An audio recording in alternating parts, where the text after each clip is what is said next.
सांसद खेल महोत्सव के समापन कार्यक्रम में शामिल हुए खेल युवा कल्याण एवं सहकारिता मंत्री श्री विश्वास सारंग। देश एवं समाज के नवनिर्माण के लिए युवाओं को सशक्त बनना होगा।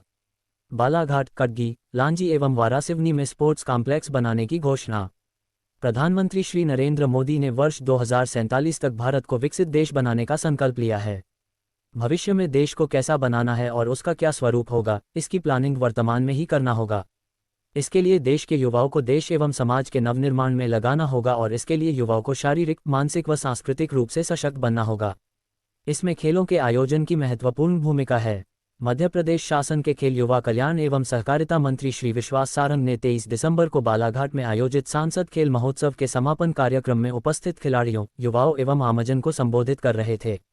16 से 23 दिसंबर तक आयोजित सांसद खेल महोत्सव के समापन अवसर पर सांसद भारती पारधी, विधायक गौरव सिंह पारधी, राजकुमार कर्राहे, पूर्व मंत्री रामकिशोर नानोकावरे, प्रदीप जायसवाल, कलेक्टर मृणाल मीना, पुलिस अधीक्षक आदित्य मिश्रा, नगर पालिका अध्यक्ष भारती ठाकुर, सिवनी जिला भाजपा अध्यक्ष मीना बिसेन, जिला पंचायत सदस्य दुलेंद्र ठाकरे, जिला खेल अधिकारी अभिषेक चौधरी, आयोजन समिति के सदस्य जैनेन्द्र कटरे, डॉक्टर अक्षय कटरे एवं बड़ी संख्या में गणमान्य नागरिक उपस्थित थे।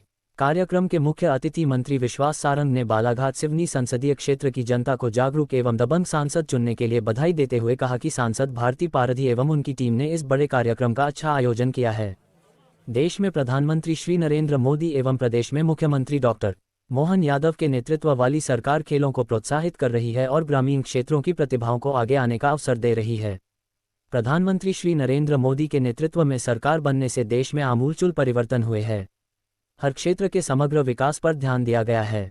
खेती को लाभ का धंधा बनाया गया है। युवाओं को रोजगार के साथ ही खेलों में आगे आने के अवसर दिए जा रहे हैं। महिलाओं को सम्मान दिया गया है और कमजोर व गरीब वर्ग के लोगों को आयुष्मान कार्ड पर साल में 0.5 लाख रुपए तक के निःशुल्क उपचार की सुविधा दी गई है। प्रधानमंत्री श्री मोदी ने देश में विकास और कल्याण को बढ़ाने का काम किया है। मंत्री श्री सारंग ने कहा कि पहले बालाघाट जिला नक्सल प्रभावित क्षेत्र के नाम से कुख्यात था और यहाँ पर नक्सली खूनी खेल खेलते थे, लेकिन अब हालात बदल गए हैं। प्रधानमंत्री श्री मोदी एवं गृह मंत्री श्री अमित शाह के दृढ़ संकल्प एवं निश्चय से देश से आतंकवाद एवं नक्सलवाद को जड़मूल से समाप्त कर दिया गया है। हमारा देश अब तक लॉर्ड मैकॉले की शिक्षा पद्धति पर चल रहा था। अब प्रधानमंत्री श्री मोदी ने इस पद्धति की खामियों के मूल को समझा है और उसे बदलने का निश्चय कर लिया है। अब युवाओं को शिक्षा के साथ साथ रोजगार, सांस्कृतिक, खेल एवं सामाजिक क्षेत्र की भी शिक्षा दी जाएगी। मंत्री श्री सारंग ने कहा कि मध्य प्रदेश पहले खेलों के मामले में देश में 16वें या 17वें स्थान पर आता था, लेकिन अब प्रदेश सरकार द्वारा खेलों के विकास पर लगातार किए जा रहे कामों एवं नवाचारों से प्रदेश तीसरे स्थान पर आ गया है। उनका प्रयास है कि खेलों के मामले में मध्य प्रदेश देश में प्रथम स्थान पर रहें। उन्होंने कहा कि खेलों को प्रोत्साहन देने के लिए आगामी 10 से 31 जनवरी तक मध्य प्रदेश में खेलो एमपी यूथ कार्यक्रम का सभी जिलों में आयोजन किया जाएगा। यह आयोजन खेल एसोसिएशन के साथ किया जाएगा और उसी से प्रदेश की टीमों का चयन किया जाएगा। मंत्री श्री सारंग ने कार्यक्रम में घोषणा की कि बालाघाट में इंडोर एवं आउटडोर स्टेडियम के साथ सर्व सुविधा युक्त स्पोर्ट्स कॉम्प्लेक्स बनाया जाएगा। इसी प्रकार कटगी, लांजी एवं वारासिवनी खैरलांजी विधानसभा क्षेत्र में भी एक स्पोर्ट्स कॉम्प्लेक्स बनाया जाएगा। मंत्री श्री सारंग ने बालाघाट के स्टेडियम में फ्लड लाइट लगाने की भी घोषणा की। बालाघाट सिवनी लोकसभा क्षेत्र की सांसद भारती पारधी ने इस अवसर पर उपस्थित खिलाड़ियों एवं जनसमुदाय को संबोधित करते हुए कहा कि प्रधानमंत्री श्री नरेंद्र मोदी की मंशा के अनुरूप खेलो इंडिया के तहत यह आयोजन किया गया है। उन्होंने कहा कि युवा खेलेगा तभी तो आगे बढ़ेगा। सांसद पारधी ने कहा कि बालाघाट सिवनी संसदीय क्षेत्र विविधताओं से भरा हुआ है। इसमें खेल सुविधाओं के लिए साधनों की कमी हो सकती है, लेकिन यहाँ की युवाओं में साधना की कमी नहीं है। जरूरत है उन्हें हर तरह की सुविधाएं उपलब्ध कराकर अपनी प्रतिभा को निखारने और आगे बढ़ने का अवसर प्रदान किया जाए। इस अवसर पर उन्होंने मंत्री श्री सारंग के समक्ष गर्रा में क्रिकेट स्टेडियम, बालाघाट में मल्टी स्पोर्ट्स कॉम्प्लेक्स, स्टेडियम में फ्लड लाइट लगाने एवं पुलिस लाइन ग्राउंड में सिंथेटिक बास्केटबॉल कोर्ट बनाए जाने की मांग रखी। कार्यक्रम में कटगी विधायक गौरव सिंह पारधी कटगी में स्पोर्ट्स कॉम्प्लेक्स एवं फुटबॉल एसोसिएशन अकादमी की स्थापना करने की मांग रखी। लांजी विधायक राजकुमार कर्राहे ने अपने विधानसभा क्षेत्र के लांजी एवं किरनापुर में एक स्पोर्ट्स कॉम्प्लेक्स बनाने की मांग रखी। खेल महोत्सव के समापन अवसर पर बालक वर्ग कबड्डी प्रतियोगिता का फाइनल मैच खेला गया, जिसमें सिवनी विधानसभा की टीम ने बालाघाट विधानसभा की टीम को पराजित कर प्रथम स्थान हासिल किया। बालक वर्ग की इस प्रतियोगिता में परसवाड़ा विधानसभा क्षेत्र ने तृतीय स्थान हासिल किया। बालिका वर्ग की कबड्डी प्रतियोगिता में विधानसभा सिवनी ने प्रथम, परसवाड़ा ने द्वितीय एवं बहर ने तृतीय स्थान हासिल किया है। मंत्री श्री सारंग एवं अतिथियों द्वारा विजेता टीमों को ट्रॉफी, शील्ड एवं पुरस्कार का वितरण किया। मंत्री श्री सारंग के मुलना स्टेडियम पहुंचने पर पारंपरिक बैगा नृत्य स्वागत किया गया। इस अवसर पर शांति एवं भाईचारे का संदेश देने वाले गुब्बारे छोड़े गए। कार्यक्रम के प्रारंभ में पुलिस बैंड द्वारा राष्ट्रगीत वंदे मातरम की धुन बजाई गई। बाइट 01 विश्वास सारंग मंत्री 02 भारती पारधी बालाघाट सिवनी संसदीय क्षेत्र एवं आवश्यक महोत्सव को संपन्न कराने में अपनी अग्रिम भूमिका निभाई है। इस देश के यशस्वी प्रधानमंत्री की जो मंशा है, और वो कहते भी हैं खेलेगा इंडिया तभी तो आगे बढ़ेगा इंडिया। खेलो इंडिया के माध्यम से वो इस भारत को, इस देश को एक स्वर्णिम भारत बनाने की कल्पना लेकर जो चल रहे हैं, उसको संपन्न करने के और युवाओं को खेल से जोड़कर इस देश के, क्योंकि आने वाला जो युवा है वो इस देश का भविष्य है और हमारे युवाओं के कंधे पर देश का भविष्य है, तो उनको जब तक वो युवा हमारा स्वस्थ नहीं रहेगा तब तक वो हमारे देश का स्वर्णिम विकास में अपनी भागीदारी नहीं कर सकता। माननीय मंत्री जी, इस सांसद खेल महोत्सव को मैंने प्रशासन और हमारे सभी सहयोगियों के माध्यम से हमने 21 सितंबर से यहाँ इसका प्रारंभ किया था और आज जो कि 25 तारीख को समापन होना था, लेकिन 25 में आपकी व्यस्तता अधिक थी और हमको 23 तारीख को यह कार्यक्रम करना था। आपने 23 तारीख का समय दिया था, इसीलिए इस कार्यक्रम को आज हम यहाँ समापन कर रहे हैं। आपने भरपूर सहयोग हमें दिया है, इसके लिए मैं बड़ी कृतज्ञता ज्ञापित करती हूँ और धन्यवाद देना चाहती हूँ आपको कि आपने अपने बहुत व्यस्ततम समय में से भी समय निकालकर हमको समय दिया है और इस कार्यक्रम को सफल बनाने में अपना पूरी भागीदारी और सहयोग की है, क्योंकि आपकी उपस्थिति के बिना यह खेल आयोजन हमारा अधूरा रह जाता। मैं बहुत धन्यवाद आपको देना चाहती हूँ। जिस तरीके से कल दोनों ही लोकसभा क्षेत्र के हमारे जिले हैं, सिवनी और बालाघाट में और सिवनी में कल आपने हमारे इस कार्यक्रम को संपन्न बनाने में पूरी सहायता की और बहुत सी घोषणाएं भी की। निश्चित तौर पर मैं आपका आभार करना चाहती हूँ और मैंने कहा भी था कि मैं हमारा समापन का कार्यक्रम क्योंकि बालाघाट में, तो सारी बातें मैं बालाघाट में रखना चाहती हूँ। तो मैं अपने भाई का, आदरणीय मंत्री जी का धन्यवाद देना चाहती हूँ कि उन्होंने कहा था बहन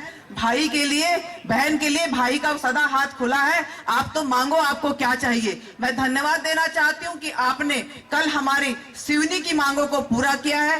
वैसे ही आदरणीय मंत्री जी, मैं आपके सामने इस जिले की कुछ मांगे हैं जिसको मैं रखना चाहती हूँ, क्योंकि आदरणीय मंत्री जी, हमारे दोनों ही जिलों में हो सकता है साधनों की कमी है, लेकिन हमारे बच्चों की साधना में कोई कमी नहीं है। एक से एक प्रतिभाएं हमारे पास हैं, लेकिन हम उनको उचित स्थान और उचित सहयोग नहीं कर पा रहे हैं, जिस कारण हमारे दोनों ही जिले के हमारी लोकसभा के खिलाड़ी सही मंच और सही जगह नहीं पहुंच पा रहे हैं। विविधताओं से भरे हुए हमारे युवा और हमारे खिलाड़ी हैं, तो मैं आपके समक्ष कुछ मांगे रखना चाहती हूँ और निश्चित तौर पर मुझे लगता है कि आप उसे स्वीकार। मैं मानूंगा। सबसे पहले मैं घोषणा करता हूं कि हमारी बहन ने जो बालाघाट में एक सर्व सुविधा युक्त स्पोर्ट्स कॉम्प्लेक्स की बात की है, उसको बनाने की मैं घोषणा करता हूं। बहन खुशी नहीं हो रही? हम ऐसा करेंगे बहन कि कलेक्टर भी है, एक बार बैठ के आप सब विचार करिए, तो वही एक मिला जुला कर एक पूरा स्टेडियम बना देंगे जिसमें इंडोर भी रहेगा और आउटडोर भी रहेगा। वही ज्यादा अच्छा है, क्योंकि फिर संचालन के लिए ठीक रहेगा वो। ठीक है बहन? खुश? और उसके साथ साथ गौरव ने जो कहा है कि गौरव की विधानसभा के लिए भी मैं एक स्पोर्ट्स कॉम्प्लेक्स की घोषणा करता हूं। दूसरे हमारे विधायक जी राम कुमार जी के लिए भी मैं एक स्पोर्ट्स कॉम्प्लेक्स की घोषणा करता हूं। बहन ने मुझे फ्लड लाइट की बात की है, 12 सिवनी की भी घोषणा करता हूं। और फ्लड लाइट बहन करना है। ताली तो बजी नहीं रही बहन सामने से। अरे भाई ये देखिए, ये नरेंद्र मोदी जी के, डॉक्टर मोहन यादव जी की सरकार है, ये भारतीय जनता पार्टी की सरकारें हैं। डबल इंजन की सरकार की परिभाषा जब ही तो प्रतिपादित होगी कि हम विकास भी करना चाहते हैं और जनता की हर सुविधा का भी ध्यान रखना चाहते हैं। तो बहन, फ्लड लाइट की आपने जो बात की वो भी मैं करने की घोषणा कर। अब थोड़ा थोड़ा अगली बार के लिए भी तो रखो, सब कुछ आज ही कर दोगे तो लगता बुलाना नहीं है अगली बार है। मैं बहुत बधाई दूंगा हमारी पूरी बालाघाट की टीम को इसी तन्मयता के साथ, और खासकर युवा जिन्होंने इस पूरे आयोजनों में पार्टिसिपेट किया है, मैं उन सबको बहुत बधाई दूंगा। पर उनसे केवल ये निवेदन करूंगा कि ये आयोजन यदि सांसद जी के माध्यम से हुए हैं, माननीय प्रधानमंत्री जी के आह्वान पर हुए हैं, तो आप केवल इस आयोजन के समापन तक खेलें, ये हमारा उद्देश्य नहीं है। आप खेलें बड़े। नरेंद्र मोदी जी ने यही कहा है, इस देश को यदि हिट होना है तो इस देश को फिट होना पड़ेगा, और यदि इस देश को फिट होना है तो केवल शारीरिक नहीं बल्कि मानसिक रूप से भी समाज के उन्नयन, इस राष्ट्र के उन्नयन के लिए आप लगे। मैं एक बार पुनः बहन भारती पारदी जी को बहुत बधाई देता हूं कि उन्होंने एक बहुत अच्छे कार्यक्रम का यहाँ पर आयोजन किया। ये सांसद खेल महोत्सव निश्चित रूप से बालाघाट में युवाओं को पूरी तरह से समाज के उन्नयन में लगाने के लिए मील का पत्थर साबित होगा। इसी कामना के साथ बहुत बहुत धन्यवाद। केवल शिक्षा ही नहीं, जैसा मैंने कहा, खेल के उन्नयन के लिए लगातार उन्होंने काम किया। पहला प्रधानमंत्री हुआ।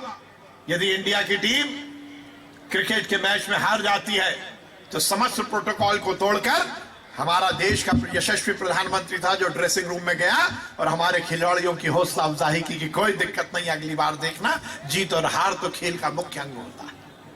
पहली बार प्रधानमंत्री हुआ कि रात में 3 बजे भी 7 समुंदर पार यदि हिंदुस्तान का कोई खिलाड़ी जीतता है तो प्रधानमंत्री रात में 3 बजे उसको फोन करके बधाई देता है। ये उनका खेल के प्रति आकर्षण, खेल के प्रति कमिटमेंट को स्थापित करता है। और इसीलिए उन्होंने यह निर्णय लिया कि यदि इस देश के युवाओं को एक रूपता के साथ इस देश, इस समाज के नवनिर्माण में लगाना है तो हमें उसको शारीरिक और मानसिक रूप से सुदृढ़ करना होगा। और यही विचार तो विवेकानंद ने भी रखे थे। विवेकानंद ने कहा था कि यदि इस देश को 21वीं सदी में इस दुनिया का सबसे सर्वश्रेष्ठ राष्ट्र बनाना है तो इस देश के युवाओं को सुव्यवस्थित करना पड़ेगा, उन्हें मानसिक और शारीरिक रूप से समाज के निर्माण के लिए लगाना होगा। और इसीलिए नरेंद्र मोदी जी ने सभी सांसदों को आदेश दिया कि अपने अपने क्षेत्र में खेल महोत्सव करो। और आज हम देख रहे हैं जिस प्रकार से बालाघाट में, जैसा मैंने कहा, वो खेल खत्म हुआ और ये सकारात्मक खेल शुरू हुआ और इसके माध्यम से एक नई रोशनी का आगाज हुआ है। इस देश में खेल के उन्नयन के लिए, खेल को आगे बढ़ाने के लिए लगातार काम हो रहे हैं। और इसी तरह मध्य प्रदेश में हमारे मुख्यमंत्री डॉक्टर मोहन यादव जी के नेतृत्व में हम खेल के विकास के लिए काम कर रहे हैं। खेल खिलाड़ी और खेल मैदान, ये मध्य प्रदेश में देश के स्थान पर नंबर 1 पर रहे, यही हमारी अपेक्षा है। मैं बताना चाहता हूं मंच को, आज से 2 साल पहले मध्य प्रदेश खेलों के मामले में 16वें 17वें नंबर पर आता था देश में। अब मध्य प्रदेश 3रे नंबर पर आता है खेलों के मामले में। और हमारा प्रयास है कि अब हम 3रे से पहले नंबर पर पहुंचे और उसके लिए लगातार हम काम कर रहे हैं, नवाचार कर रहे हैं। खेल के लिए, खेल के मैदान के लिए, खिलाड़ियों के उन्नयन के लिए हम लगातार काम कर रहे हैं। अभी हम 10 जनवरी से 31 जनवरी के बीच में खेलो एमपी यूथ गेम कर रहे हैं जो कि मध्य प्रदेश का ओलंपिक होगा। और इस बार हमने पहली बार देश में एक नया प्रयोग करने का निर्णय लिया है। अभी तक खेल विभाग के जो कार्यक्रम होते थे, खेल प्रतिस्पर्धा, वो केवल इवेंट होती थी, एक कार्यक्रम होती थी। प्रदेश की टीम का चयन एसोसिएशन के माध्यम से होता था। मैंने ऐसा विचार रखा कि यदि खेल का इतना बड़े आयोजन होते हैं तो वो कहीं ना कहीं सिलेक्शन से जुड़ना चाहिए। और इसलिए इस बार हमने निर्णय लिया है कि खेलो एमपी यूथ गेम हम एसोसिएशन के साथ मिलकर करेंगे और उसमें जो जीतेगा वही लगभग मध्य प्रदेश की टीम होगी, वही मध्य प्रदेश का प्रतिनिधित्व करेगा। ये देश में पहली बार हो रहा है। बने उन्होंने इस देश में आमूलचूल परिवर्तन किया, इस देश में विकास और कल्याण की राजनीति को आगे बढ़ाने का काम किया। ये देश कश्मीर से लेकर कन्याकुमारी और अटक से लेकर कटक तक एक रूपता के साथ आगे बढ़े। इस देश की हर समस्या का निदान हो, इस देश में हर वर्ग का कल्याण हो, इस देश में हर क्षेत्र में विकास की गंगा बहे। यही काम नरेंद्र मोदी जी ने किया। नरेंद्र मोदी जी ने यदि गांव का विकास किया तो शहर को भी नहीं छोड़ा, यदि शहर का विकास किया तो उन्होंने खेत में भी किसान की खेती फायदे का धंधा बन सके इस कर पर काम किया। उन्होंने खलियान का भी ध्यान रखा, तो उन्होंने युवाओं के रोजगार के भी नए अवसर सृजित किए। उन्होंने महिलाओं को सम्मान दिया, तो बुजुर्गों की इलाज के लिए मुफ्त में आयुष्मान कार्ड बनाया। उन्होंने यदि किसानों की खेती को फायदा का धंधा बनाने का काम किया, तो मजदूरों के हितों का संरक्षण भी किया। इस देश में लगातार विकास और कल्याण को आगे बढ़ाने का काम नरेंद्र मोदी ने किया। और केवल देश में ही नहीं, नरेंद्र मोदी जी ने 7 समंदर पार जाकर भी हिंदुस्तान के मान और सम्मान को बढ़ाने का काम किया। इस देश की हर समस्या का निदान किया। नक्सलवाद से लेकर आतंकवाद को जड़मूल से समाप्त करने का काम किया। यदि पाकिस्तान ने आतंकवाद की गतिविधि हिंदुस्तान में की, तो नरेंद्र मोदी जी ने यही कहा कि मैं किसी को छेड़ूंगा नहीं और कोई मुझे छेड़ेगा तो उसे छोड़ूंगा नहीं। सर्जिकल स्ट्राइक हो, एयर स्ट्राइक हो, ऑपरेशन सिंदूर हो, नक्सलवाद के खिलाफ पूरे देश में मुहिम चलाने की बात हो, मैं इस अवसर पर हमारे देश के यशस्वी गृह मंत्री जी को भी, अमित शाह जी को भी बहुत बधाई देना चाहता हूं। शायद पहले कोई गृह मंत्री ऐसा नहीं हुआ जिसने जड़मूल से नक्सलवाद को समाप्त करने के लिए पूरे देश में मुहिम चलाई। और केवल मध्य प्रदेश ही नहीं, हर एक प्रदेश में नक्सलवाद के खिलाफ लड़ाई को लड़ने का काम भारतीय जनता पार्टी की सरकार ने किया, अमित शाह जी ने किया। और भाइयों और साथियों, केवल वर्तमान की बात नहीं, आमतौर पर राजनीतिक क्षेत्र में काम करने वाला व्यक्ति तो केवल इसलिए काम करता है कि चुनाव में कुछ फायदा मिल सके। पर नरेंद्र मोदी जी ने सपना देखा कि यदि हम 2047 में आजादी के 100 वर्ष पूर्ण करेंगे तो हिंदुस्तान कैसा होना चाहिए। उन्होंने कहा, हो सकता है इस मंच पर बैठे हुए कुछ लोग तो रहेंगे, कुछ लोग नहीं भी रहेंगे 2047 तक। हम तो चाहते हैं सब लोग रहें, नहीं तो कुछ लोग मुझे अभी बाहर कर देंगे कि क्या आप फालतू की बात कर रहे हैं। पर यह बात सही है, कुछ लोग रहेंगे, कुछ लोग नहीं रहेंगे। पर कोई भी समाज, कोई भी संस्कृति, कोई भी राज, कोई भी राष्ट्र यदि फ्यूचर की प्लानिंग करता है तो उसको वर्तमान पर विचार जरूर करना होता है। अभी मैं तो पूरे प्रदेश के सांसद खेल महोत्सव देख रहा हूं, तो मैं एक और सोच पूरी ताकत के साथ ये बात कह सकता हूं कि मध्य प्रदेश में जो बहुत अच्छे सांसद खेल महोत्सव हुए हैं, उनमें से एक बालाघाट का भी है। मैं बहन को बहुत बधाई देता हूं। और सही मायने में पूरे प्रदेश में अलग अलग स्थानों पर मुझे बुलाया गया, पर बहन ने जो दादागिरी के साथ मुझे बुलाया, बहन आई और बहन कर लेगी, ये तो कार्यक्रम पूरा ही नहीं होगा यदि आप नहीं आए। तो बहन बुलाए और भैया ना आए, ऐसा संभव नहीं है। पर मुझे यहां आकर भी इस बात का बहुत संतोष लगा कि यदि मैं बहन का आग्रह नहीं मानता तो शायद मैं एक बड़े कार्यक्रम से अपने आप को चुका लेता, अलग हो कर देता। तो मैं बहुत बधाई दूंगा बहन को। उन्होंने बहुत अच्छे कार्यक्रम का आयोजन किया, पूरी शिद्दत के साथ, पूरी एकाग्रता के साथ यहाँ पर खिलाड़ियों ने अपना खेल का प्रदर्शन किया है। ऐसी हमारी सांसद बहन भारती पारदी जी के लिए एक बार जोरदार ताली बजाइए, जिन्होंने इतने अच्छे कार्यक्रम